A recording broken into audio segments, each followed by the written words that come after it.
Welcome to Just Beneath the Surface. Our viewership is going up, but we've got room for one more, honey.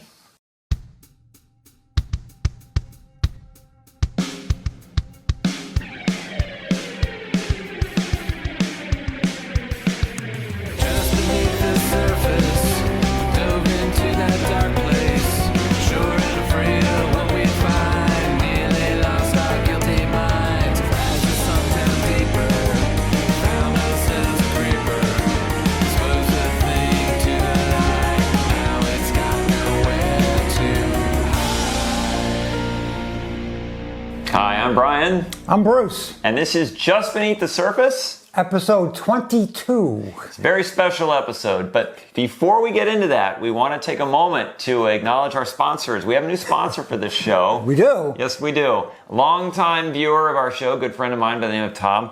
He's gifted us with these wonderful t-shirts representing two classic Twilight Zone episodes. I'm wearing the Canonment, of course, on mine, and Bruce is wearing, what have you got there, Bruce? The masks. Yes. Both of these are from our new sponsor, MeTV. Be sure you go to their... No, we're just kidding. Be sure you go to their website. And mention Bruce and Brian. Mention Bruce and Brian, yes. So thank you, Tom, for the shirt. So we can get on MTV. Yes. MeTV.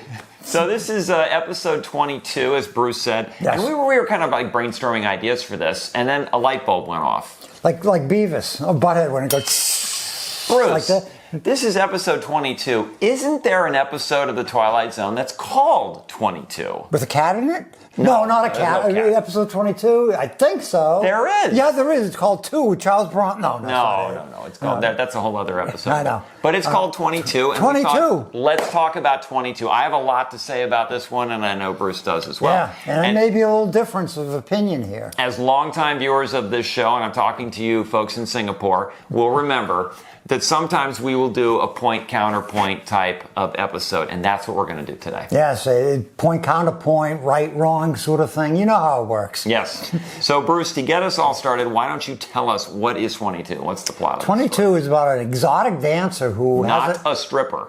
Very important distinction made here. And it's an exotic dancer who has a breakdown, mental breakdown, nervous breakdown. Because stripping is very stressful work. Especially if you don't give big tips. You lap dance or something. A lap dance, not tips. Okay. Did they do that back in 1957? Like steak tips. Okay.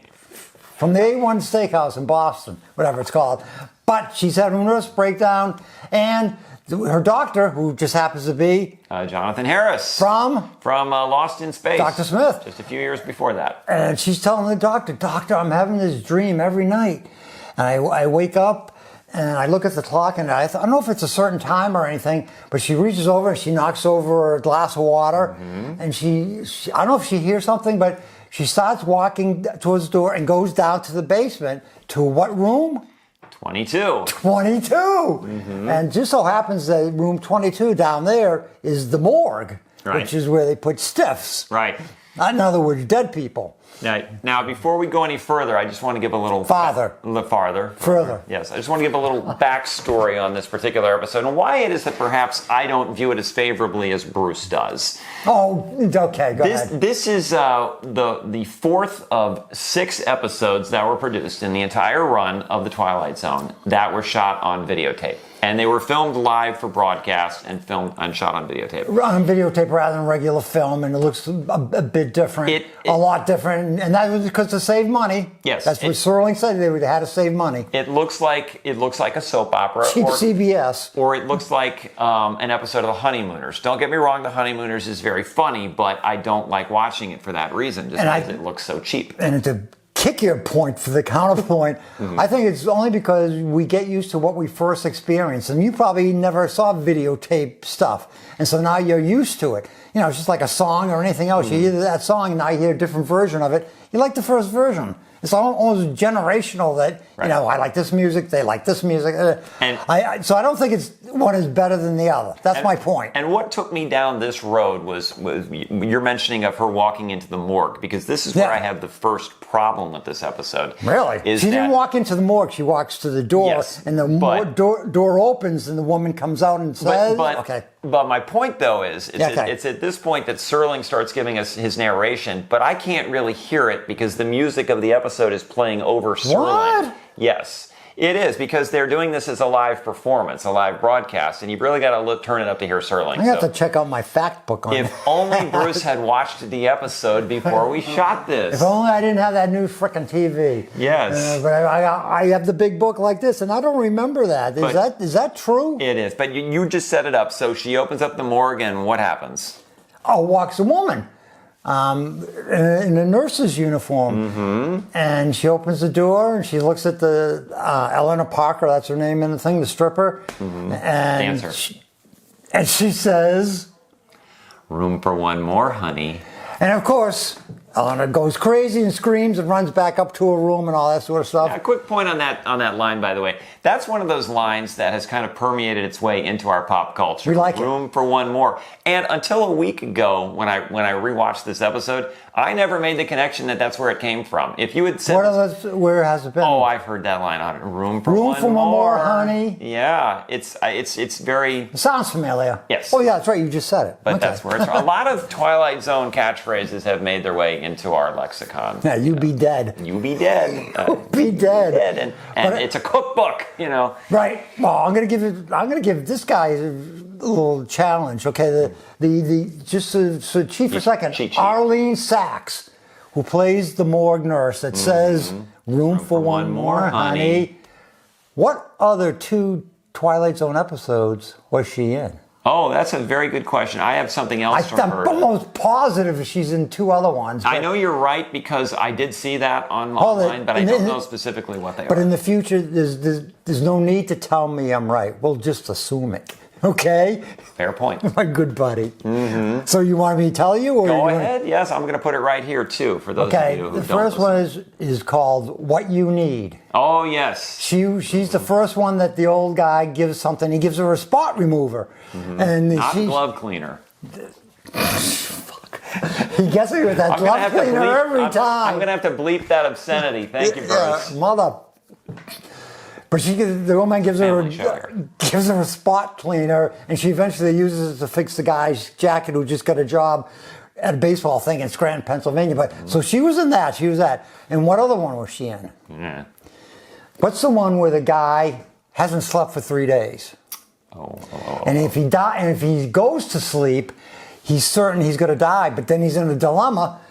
And so he goes to a doctor's office, and the nurses, you see the guy's face there, and you see the back of the nurse's head, and he walks in, goes into the doctor's office, and the doctor is Billy Mooney's dad in It's a Good Life. What's that? Am I losing you? Yeah. I gotta reel you guys back in. But anyway, I'll put the title right here in the description. But eventually, when she plays, he's having a dream. Okay. It's funny, it's another dream thing. There's a lot of dreams today. And she's trying to kill him because he has a weak heart, and she keeps trying, kiss her and to make it and all that sort of stuff. Here's what I'll say about Arlene Sachs. Okay. In this episode, she's credited as Arlene Sachs, and a few years after this episode, she changed her name to Arlene Martell. I thought you could say Arlene Dahl. No, Arlene Martell, and the reason she took that name was because that was the street she was living on at the time in Los Angeles. Arlene Martell. Now, she is most famous not for the Twilight Zone, but for Star Trek.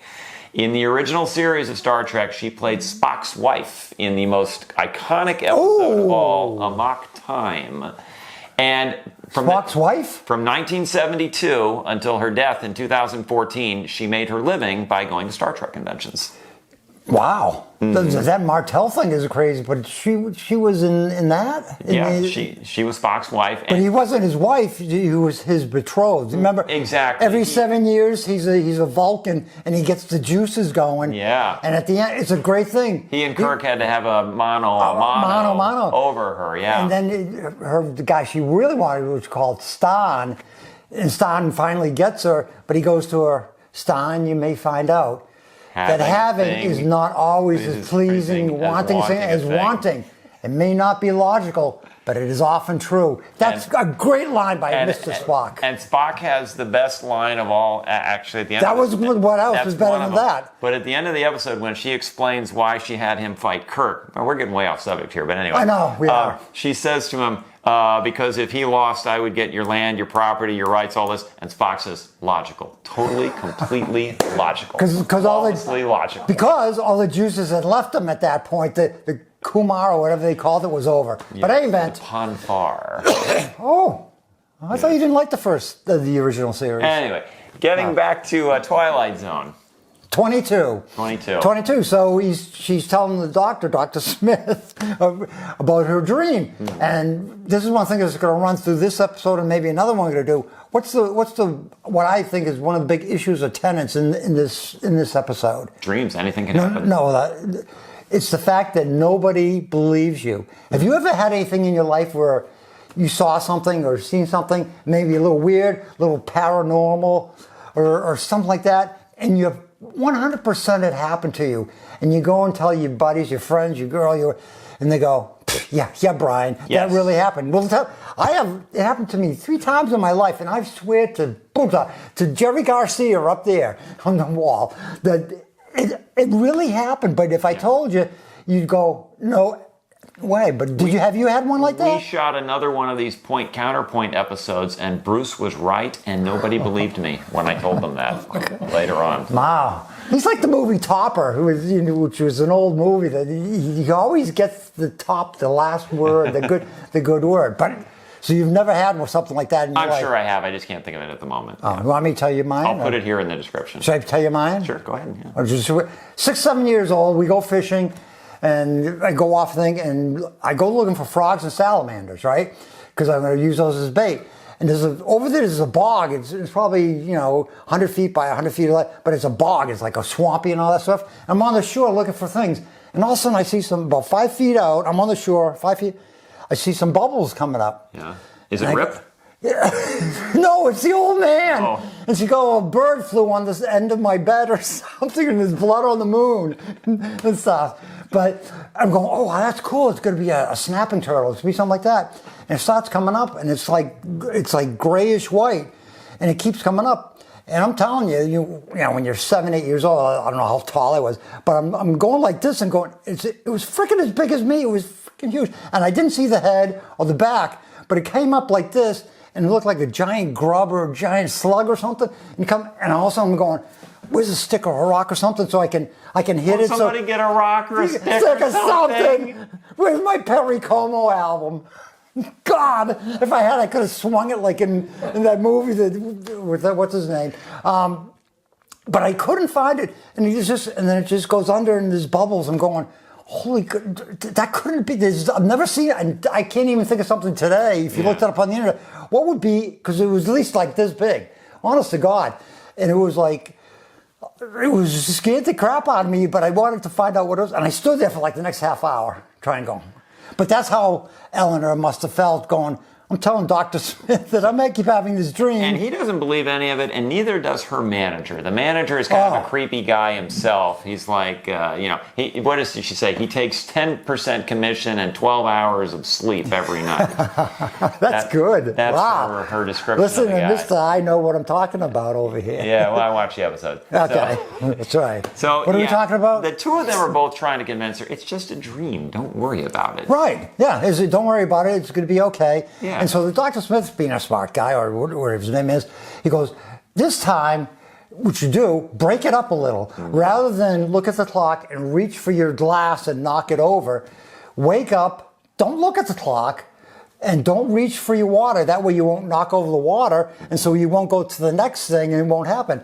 So she kind of wakes up, and okay, so I'm not going to do that. So she gets out of bed, and something falls on the ground, or the pillow or something, and she goes to get it, and she still hits the freaking glass of water, and it flips over. And then, of course, she does the same thing. Once you're on that path, there are no exits. Yeah, it's like, well, yeah. Yeah, you're in a temporal causality loop. Yeah, over and over. So she goes down there, same thing happens, door opens up. One more, honey. So we eventually get to the point where she's finally well enough. She's cured. Yeah, she's cured because she's ready to go back to stripping. That's right, and yeah, she was good looking. Barbara Nichols with the fakest Brooklyn accent you'll ever hear in the Twilight Zone. Untouchables, I think. Go ahead. So she gets, she's going to be released, and she gets released, and everything's fine. So she goes to the airport because she's going to fly back to Rhode Island at the whatever name that strip. And before you give us what happens, I just want to say that it wasn't. I had not watched this episode in a very long time, and when I saw, you picked it though. You picked it. No, you picked I did. it. That's right, because of the title. But when I saw what happens at the end, I realized that there was a movie about 20 years ago that ripped off the entire plot. Really? Yes, but go ahead and tell us what happens. Well, she gets to the airport and she's just waiting for her flight, and they say flight's on boarding. So it's back in the days where you actually walked out onto the tarmac and go into the plane.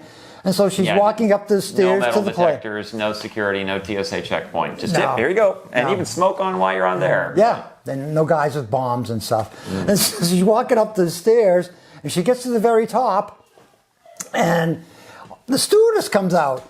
And the stewardess goes... says... room for one more, honey. And it's the same actress that played it's Arlene Sachs again. Mm-hmm. Same one. And Eleanor just looks at it. The stripper just looks at it and goes, ah! And she runs on the thing. Right. And she runs back to the thing, and she actually falls down, which wasn't, in the script. But she's running so fast in high heels, she actually skinned her knees. That. Very good. She actually skinned her knees very badly in doing that. So she gets back to the thing. The dangers of live TV. Yeah, the terminal, especially on video. Yeah. Gets back to the terminal, and she's talking to the guy. What happened? And all of a sudden, you see in the background the plane taking off, and like 2 seconds later, now I'm sure I'm not. It blows up, and so somehow. A premonition in a dream. I'm sure I'm not the only one watching or listening to this who remembers the 2000 movie Final Destination, which is the exact same plot. You've got a high school kid and his... no, it's not. Yes, it is. No, it's not. Well, the beginning is, the intro is, because you've got this... Yeah. You've got this kid, and they're all going off on a European trip of some sort, and he has a dream that the plane blows up. And he screams and he freaks out. So the whole plane, they all get kicked off the flight. And then they're watching as it takes off, and then boom, the whole thing blows up. Yeah. Wow, that's good.